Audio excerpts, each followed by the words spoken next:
Imposter syndrome. It's a phrase we hear all the time, right? But let's be honest, most of the conversations around it just leave you feeling, well, more confused. Today, we're going to cut through all that noise with a framework that is radically clear. You know that feeling, right? That little voice in your head whispering that you don't belong here, that any minute now you're going to be found out. It's just so frustrating, especially when you know you've put in the work.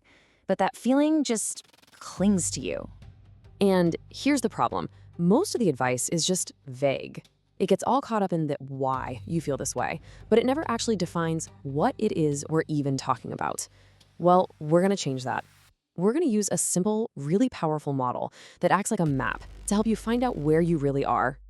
To get that clarity, we're not going to start with feelings or your childhood or any of that. We're going to start with a precise definition. Because a good definition, a clean one, is the only way to start thinking clearly. Okay, here it is. This comes from Keith Borden, and it sounds almost too simple. Imposter syndrome is feeling like an imposter when you're not one. But its real power is in what it forces us to do. It makes us separate what we feel from what is actually real. And this is the big strategic move. It creates this clean, crucial split. On one side, you have your feelings, right? The subjective world inside your head. On the other side, you have legitimacy, the objective behavioral reality of what you've actually done. See, most discussions just mush these two together. Splitting them apart, that is the key to everything. So once we've made that split, we can actually build something useful, a mental map. It lets us stop wandering around in this fog of emotion, and instead, we can locate ourselves with some real precision. Let's see how this thing builds out. This whole map is built from just two simple yes or no questions. First, objectively, are you an imposter? Yes or no? And second, subjectively, do you feel like one? Yes or no? The answers to just those two questions create four totally different realities.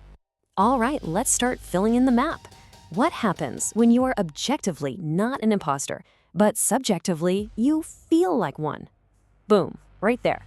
That is the official territory of imposter syndrome. Your feelings are completely out of sync with your reality.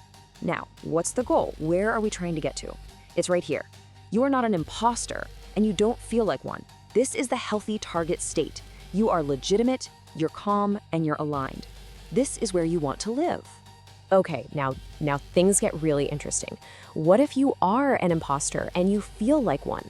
We might think that's a bad thing, but Borden calls this healthy discomfort. It's your conscience working perfectly. It's an alarm bell signaling that you need to take action and go become legitimate. It's a useful, healthy kind of pain. And that brings us to the last box, the most dangerous one. You are an imposter, but you don't feel like one. This is the danger zone. Think of Frank Abagnale, the guy from Catch Me If You Can.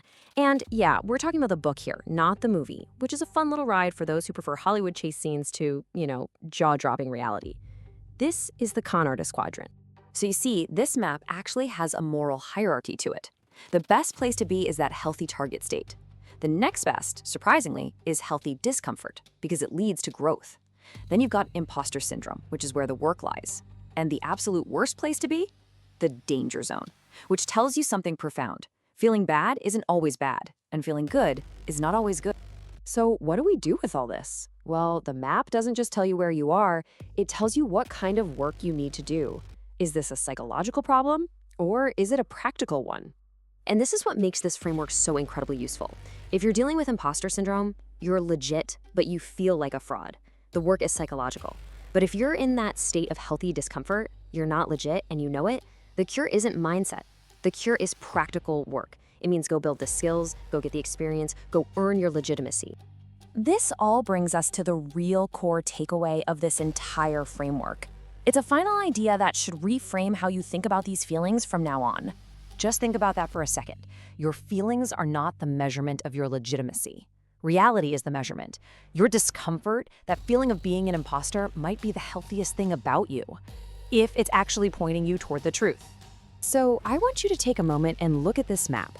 Where are you right now in this moment in whatever area of your life this rings up?